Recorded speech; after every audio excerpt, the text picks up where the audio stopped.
Peace returned to the village, but the river was still watching.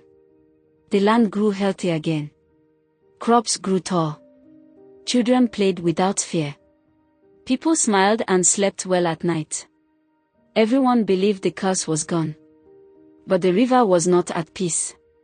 Every morning before sunrise, King Durban walked alone. He did not wear his crown.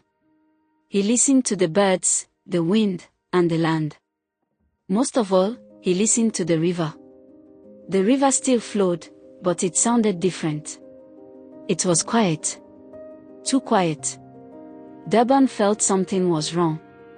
One night, the spirit who had stayed with him since childhood appeared again. The spirit stood near the fire. Its face was calm.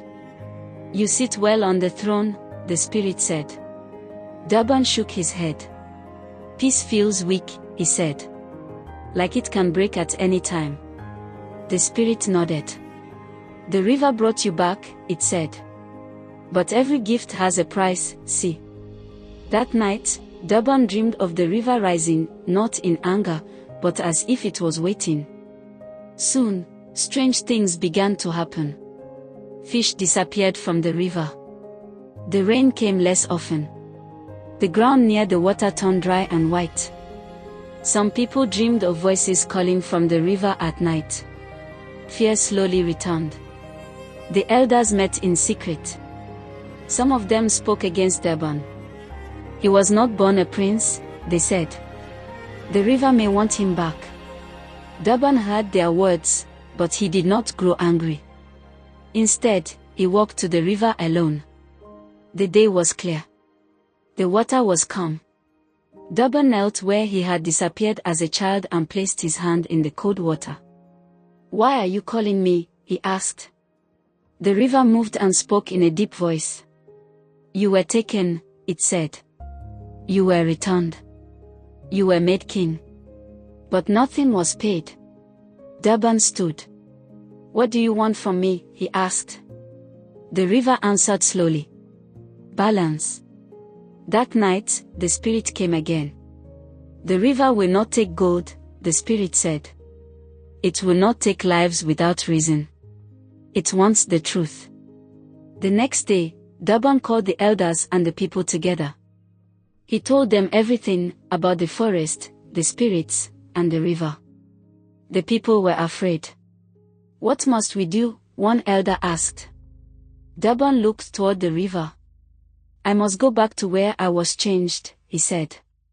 "I may not return." His mother stepped forward. She was old now. Her hands shook as she touched his face. "The river already took you once," she said softly. "Must it take you again?" Durban held her hands.